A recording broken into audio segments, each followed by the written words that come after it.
Sreda, 20 sati i 30 minuta, košarkaši Partizana u Veneciji igraju, ne računajući nadležan meč protiv Juventuda, prvi meč druge faze prvog kruga Evrokup. O Italijanima smo sa Milenkom pričali pred onu možda i najbolju utakmicu, ako ne najbolju utakmicu, onda sigurno najbolje poluvreme ove sezone, ali svaka utakmica je priča za sebe, uključujući onu prošle godine prvu gde je Partizan slavio u Italiji, potom onog ubedljivog poraza u areni, do, na sreću, ubedljivog trijumfa u prvom delu prve faze. Milenko, Venecija uz nepoznanicu ko će igrati s kojim timom, i Partizan je ono što se zna otputovao bez Jaramaza i bez Mozlija. Ja sam slušao šta si Historikalu pričao oko sa njihovog zadnjeg meča sa Automatikom. Imaš neke informacije ko je negativan, ko je pozitivan u međuvremenu?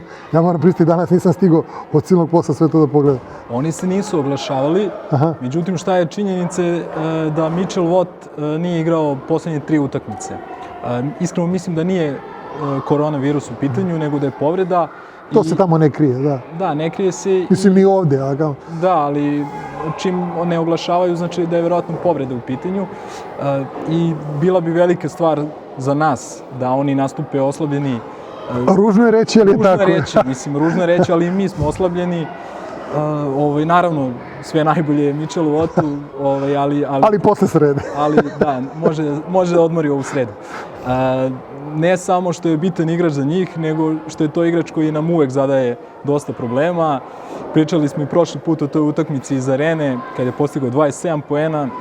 Ovde je pre koliko, mesec dana bio najefikasniji igrač Venecije. Mislim da je 16 poena postigao, jedan od dvojice, samo dvojice dvocifrenih u ekipi iz Italije na toj utakmici. Tako da samo je on, čini mi se, upitan sa njihove strane. Ova utakmica je jako bitna za nas, ali je možda još bitnije za njih. Jer oni nas čekaju kod kuće, 2-3, isto kao i mi, imaju taj minus od 22 poena u međusobnoj utakmici, tako da mislim da ni oni neće baš lagodno se pripremati i ući u tu utakmicu.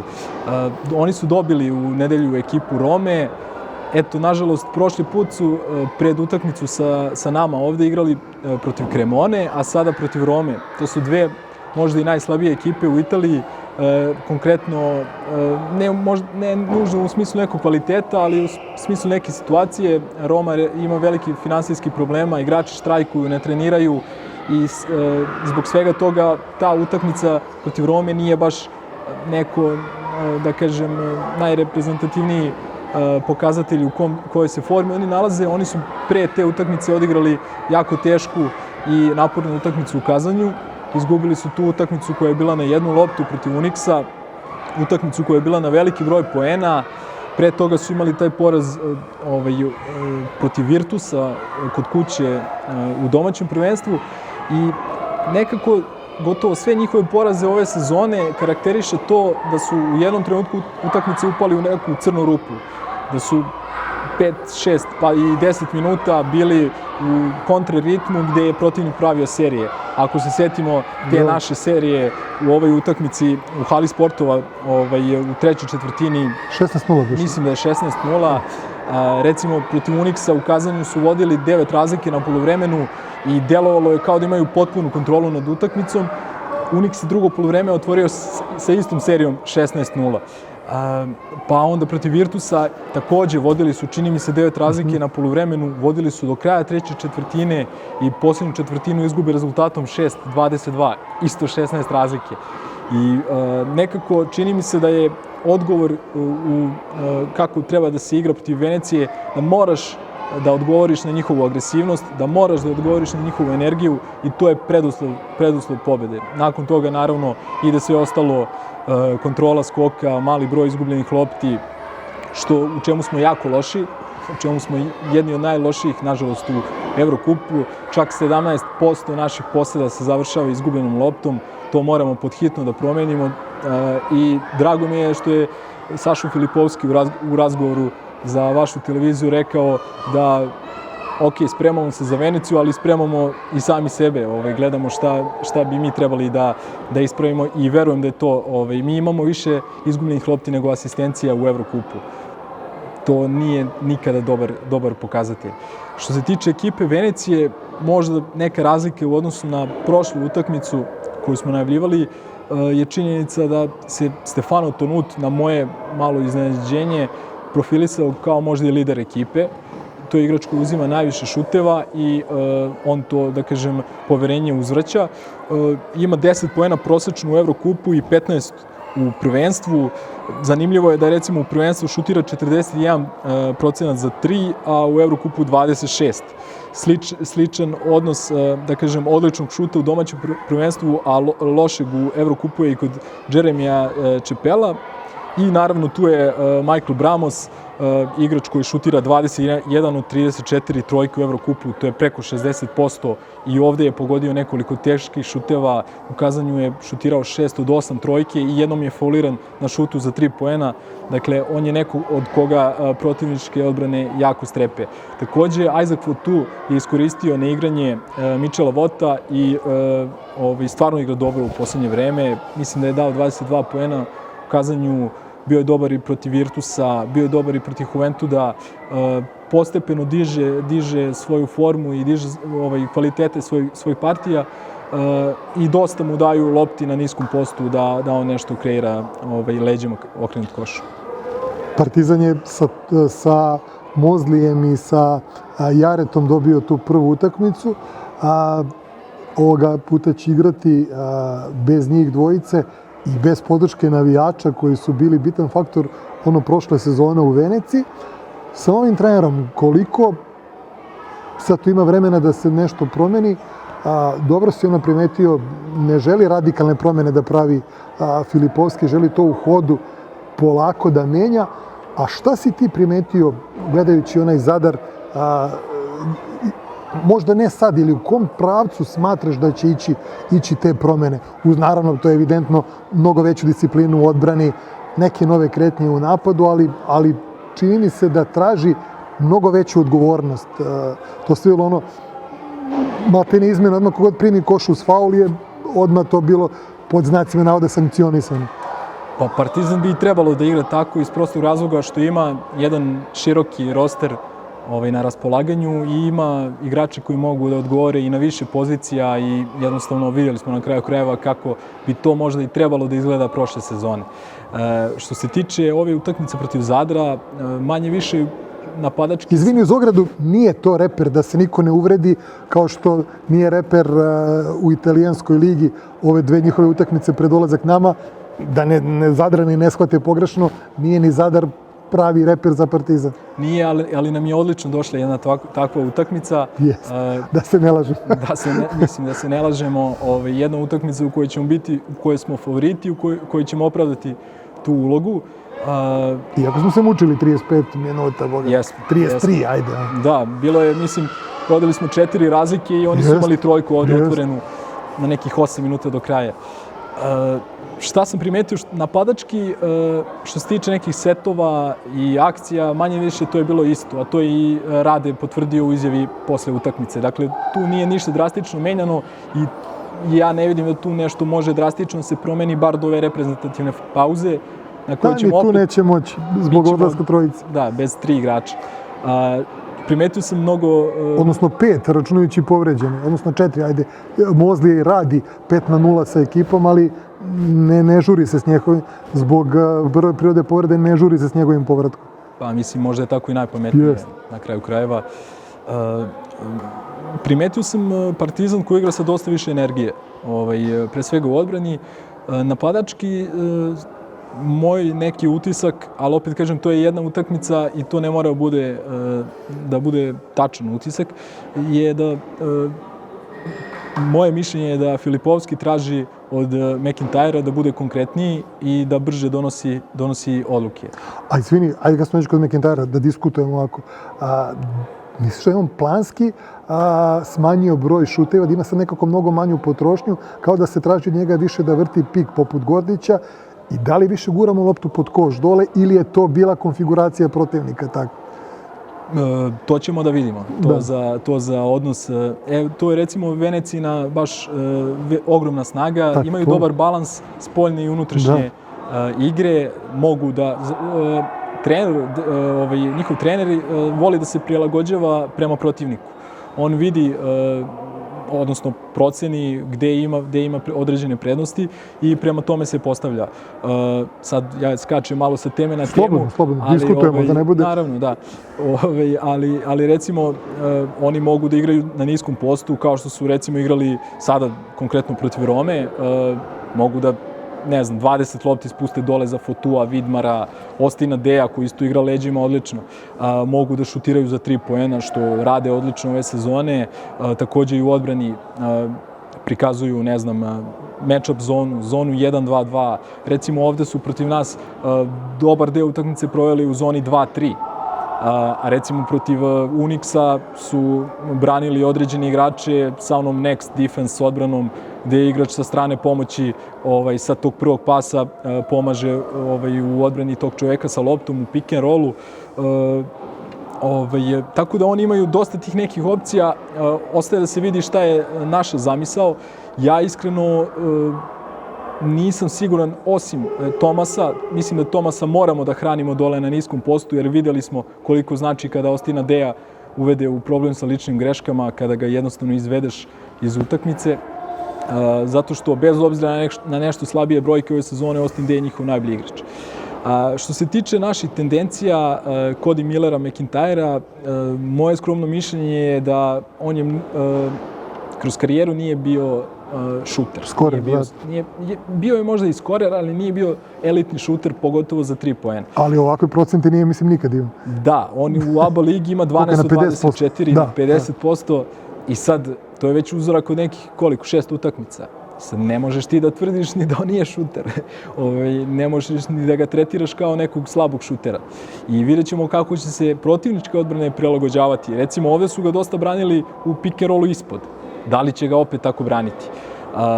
Da li će ga braniti možda sa tom next odbranom u pick and rollu, kao što su recimo branili Kenana ili Smitha iz Unixa.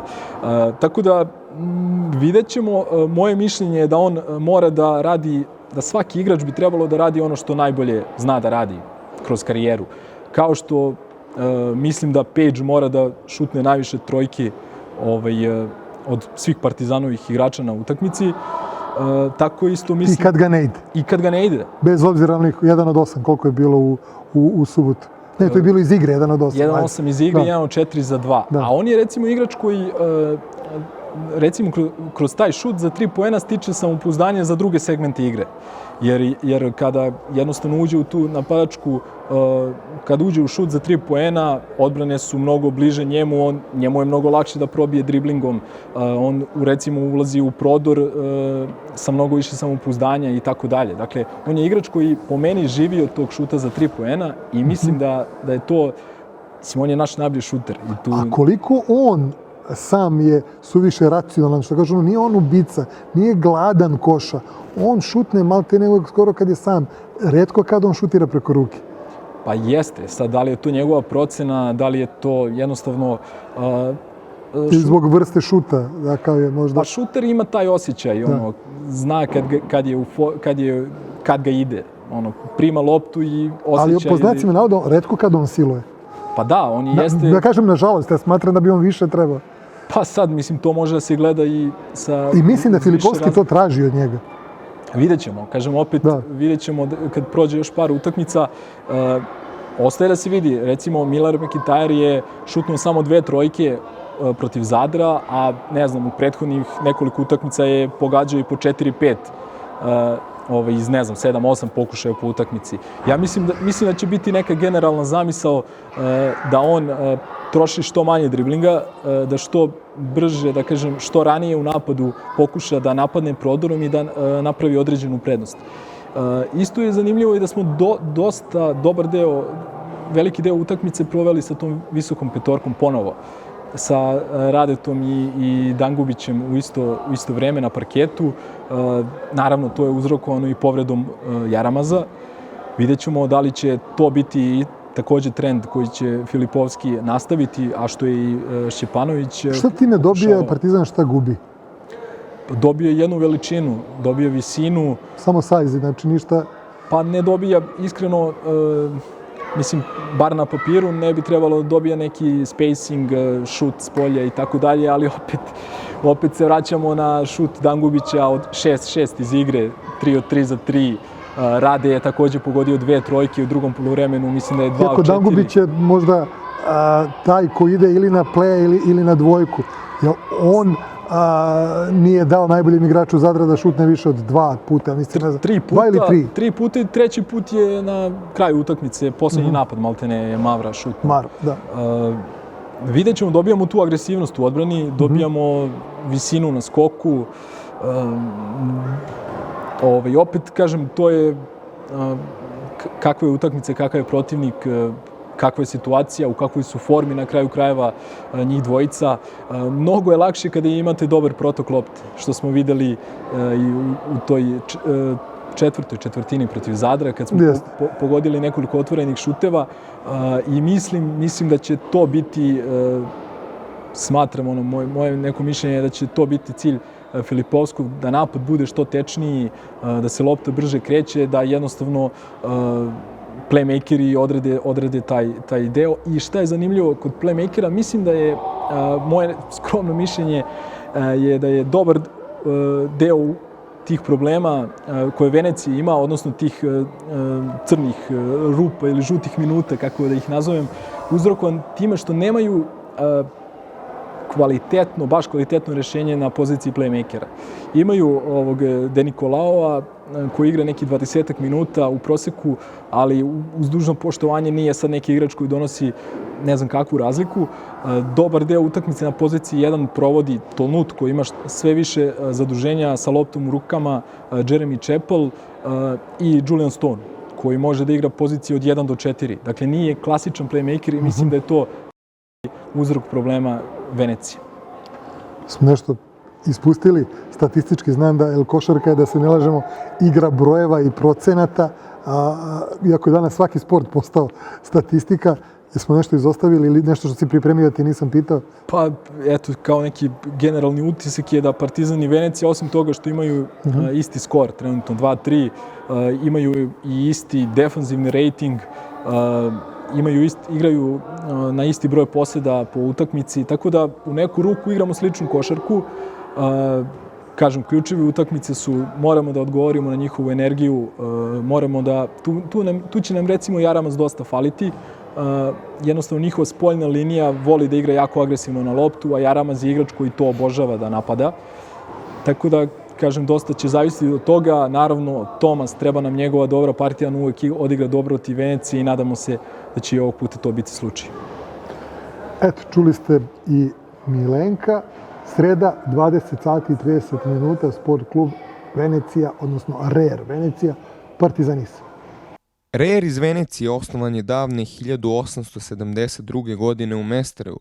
Samo 4 puta od tada bili su prvaci svoje zemlje, 2 puta tokom Drugog svjetskog rata i 2 puta u poslednje 3 takmičarske sezone, ukoliko ne računamo prethodnu, koja je otkazana zbog pandemije koronavirusa.